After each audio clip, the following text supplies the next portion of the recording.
Once upon a time in 12th century England, there lived a man named Roland. Roland, a court jester, was one of the most beloved subjects of King Henry II, so much so that he was given 30 acres of land and ownership of Hemmingstone Manor. What made Roland so special? Well, you see, once every year, on Christmas, Roland, more popularly known as Roland the Farter, would come fart for the king. Flash forward to the year 2008.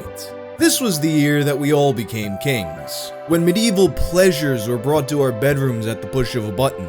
No need to wait for Christmas. This was the year when our homes became the court to perhaps the most famous fart performance in all of human history. Ladies and gentlemen, this is the story of Cakefarts.com.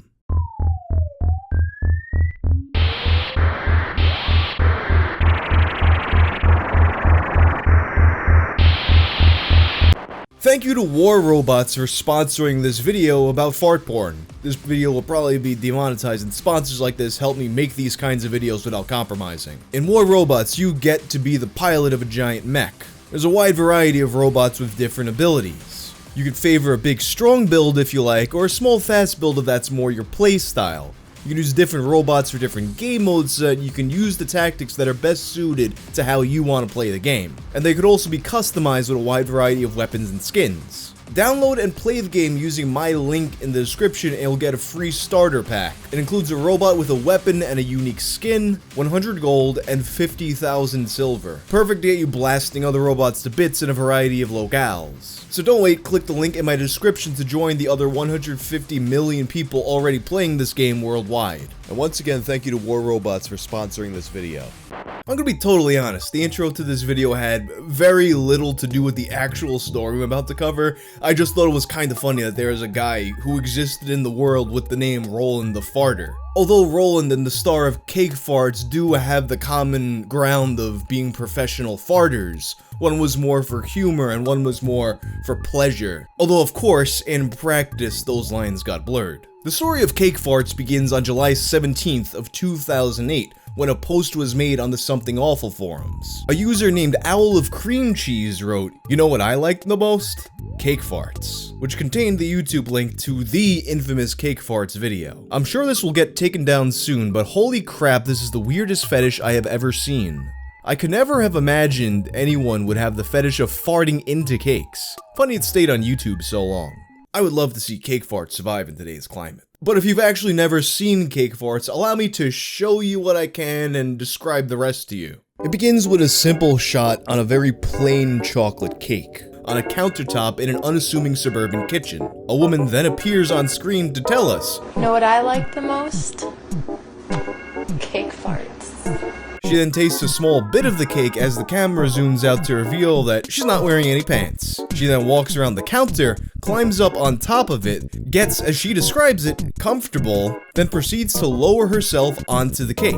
The following is the audio of the farts. Oh, yeah. For that particular fart, you can hear it was a very special fart. You could see her asshole puff out like those guys from Airman's stage on Mega Man 2. That right there, that's what the asshole looks like. And she's not done yet. Roll it.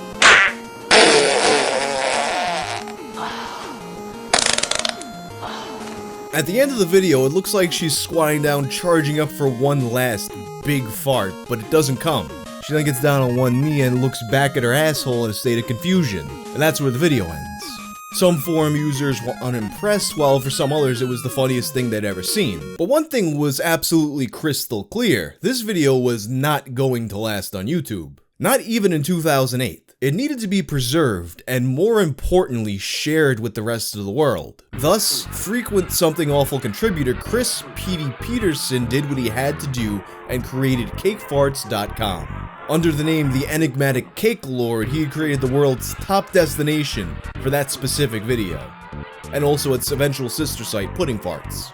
And understand now that at this point, we're already living in a post-Goatsy, post-2 girls 1 cup, post-Pain Olympics world. Cakefarts is far from shocking for this sort of single-serving site. Cakefarts fell into kind of a new space for this kind of website, not spreading for how shocking it was, but more so just for how absurd the idea was. As just a funny fucking video, I mean, she looks at her ass confused. So of course, you've seen these kinds of videos from me before, you know where this goes at this point. Millions of people are sharing the site, so it gets bombarded with traffic and it becomes a struggle to maintain the website. Reaction videos sprout up on YouTube. She's kinda ugly. She looks pretty trashy. And with Cakefarts being a bit more accessible than other videos of its type, you also get some people imitating it. Perhaps most famously, Zoe Zane going on the Howard Stern show to fart on a cake for him. You can't really do that with 2 Girls 1 Cup or the BME Pain Olympics. I mean, you can, but who would? And while all this is going down, the creator of this website, Chris Peterson, finds himself falling further and further down the Cakefarts rabbit hole. In an article written in September of 2008, barely 2 months after the original site went up, he wrote an article on somethingawful.com about how the site had begun to affect his life. Chris quickly learned that the Cakefarts video was not a unique standalone piece of art, but rather a gateway into another dimension. Worlds previously unknown. Meanwhile, my inbox flooded. There were cake farting enthusiasts inviting me to their forums. There were fart porn actresses begging me to advertise their wares. Short, downloadable movies with titles like Public Fart Diaries, The Donut Shop 1, and Public Fart Diaries, The Donut Shop 2. I wanted to ask the director what vision he had about farting at the donut shop that wasn't adequately addressed in the first volume, but didn't dare. And shortly after this, he would be contacted by a man that he would come to refer as Cake Fartin' Steve. No relation to Wild Steve, at least I don't think. You see, while Chris found himself inundated with messages from all caliber of fart enthusiasts, Cake Fartin' Steve was special. Steve was the great-granddaddy of cake fart fans. When the prehistoric fish came out of the ocean and started walking, Steve was that thing for cake farting. This message from Steve was his big reveal. If you need more content, I got it for you. A couple of years ago, I was at a forum, Queen of Farts, and I started posting scripts about women farting on cakes to see people's reaction. I was expecting to see what women would say, but to my surprise, a couple of young, sexy women, Ashley, the one in your video, and Mandy started farting on cakes. I was so turned on, it was unreal, like a dream come true. I ordered that video you posted, by the way, one of my favorites. Cake Farting Steve was the man who manifested this video into existence. He had commissioned porn actress Ashley Aska, who was around the Queen of Farts forums. Her credits included some Spice Channel appearances, Busting Bull Balls Barefoot, and Filthy Frank's Real Amateur. Not that Filthy Frank, at least I don't think so, but an even filthier Frank. And at the time Ashley and Cake Fartin' Steve crossed paths, she had been actively seeking commissions. Basically, they met at the right place, right time, and Cakefarts was born. Chris had to know more. Why? What drives a man to have such a specific interest as women farting on cakes? Cake Farting Steve replied with probably the most in-depth explanation of this fetish ever written before, and that probably ever will be written. It makes me aroused thinking that a woman can not only fart in public, which is considered taboo, and not only in the sexual sense, which is considered for most people like night and day, but also farting is usually not associated with being an adult. In this context, a woman will willfully release her gas on food items, which is the ultimate taboo, as bodily fluids and food are further apart as we're being educated since potty training age to abstain from mixing it up. Now to trace it back, I think it dates back to circa 1990. I was at a motel room in Florida when I came across an aging 50-plus actress sitting stark naked on a bed in Vogue mag. She looked gorgeous. Yes, I do find some mature women really attractive. My mind started wandering and I was imagining her assistant pulling a prank on her by sneaking behind her with a cake, unbeknownst to her. She happened to need to fart, so naturally, not knowing of the presence of her assistant pulling tricks on her, she lets it go all over the cake, assuming she was alone and no one would notice. Of course, she didn't know about the cake. I really didn't know what made it so erotic. Perhaps the voyeuristic and naughty nature of it, the assistant watching her naked, the prank, her being a sexy older actress. I was 18 at the time.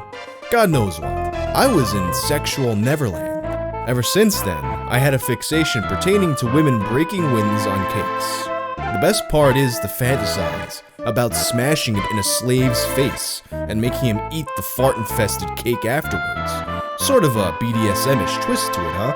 I'm not a shrink, but I bet Freud would have something to say about cake farting. And the next series of messages is where Chris starts to fly a bit too close to the sun. He starts to come at Cakefart and Steve with hypotheticals about what will and won't work. A scenario in which a woman is shopping in a cake shop and she's trying to hold in her farts, but at some point she just can't hold it in anymore and engulfs the entire cake store in a big fart cloud. Midgets jumping on a woman's belly to force the farts out of her. The scene from Peter Pan where Smee farts. Being held down and forcibly farted on by a dominatrix. Steve enjoyed the store scenario, but he wasn't much a fan of the dominatrix one. And at this point, Cake Farting Steve started to ask more questions about Chris, which Chris was not on board with, understandably so. So Chris tries to deflect by asking more questions. Do you sniff seats? Do you scratch the seats and hold it up to your nose? And what do your nostrils do when you do that? As Chris puts it, farting is the window to a man's soul, as de Tocqueville said. And I want to peer into yours, and put on a diving suit and wander, flippering through your acrid dreams. But it was the last line of his email that probably sealed the deal of their relationship. Oh, and also, I hope you asphyxiate on your own farts one night with tears streaming from your irritated eyes, and that your last thought is the strained revelation that you are human garbage. Damn, that's actually kinda mean, especially after Cakefart and Steve brought so much joy into the world with that video. And judging by his response, Steve had been pushed past his limit. What the hell, man? Jesus, you sound like Freud, lol. Are you a man or a woman? I'm not that desperate. I don't sniff farts at all in public. I just fantasize about women farting on food, among other things, to get off. Tell me more about yourself. I just watched Ashley's meatball farts. Pretty sexy girl, ain't she? The only way I would tolerate your abuse is if you're a dominatrix woman. If you are, then I will smell your farts. If not, you know where to go. Common, man. I was joking. I like to smell women farts. You're pathetic. That would be the last time the enigmatic Cake Lord would hear from Cakefart and Steve. However, a few days later, he would receive an email from the FBI, issuing a DMCA takedown notice. FBI, cease and desist order immediately. Take down Cakefarts or bear the consequences. I am an undercover agent from the Federal Bureau of Investigations, Computer Crimes Unit. I was assigned to investigate whether you were violating the Digital Millennium Copyright Act 1998. I was contacted by the girl in the video who claims you had no permission to use her video in your commercial website. As a result, there is an outstanding cease and desist order against you. Whereas you had admitted to me that you are indeed the operator of www.cakefarts.com, and I possess the entire transcripts of our email conversations, we actually have established your identity. Should you continue running your website in violation of DMCA Act, you will hereby be prosecuted and the host company be fined. You are warned. Now, I might be wrong about this, but I'm pretty sure this is not what the FBI does. It's probably some ambulance-chasing lawyer you gotta depend on for the DMCA takedown, no? So either Cakefart and Steve was glowing this whole time, or he might be lying. Chris decided to call the FBI's bluff by responding that impersonating a federal agent is a crime punishable by up to 3 years in prison. And that was the last he ever heard from either Cakefarting Steve or the FBI. Although this correspondence ended on a sour note, I can't help but think Cakefart and Steve took great joy in knowing how far his video had spread, and how many new cake-farting videos were created due to his influence. In a way, it's as if for a period of time, we were all just living inside of Cakefart and Steve's ass cloud. And that's the story of Cakefarts. If you like this video, check out my other video about the guy who raised money online to cut his feet off. I'm out.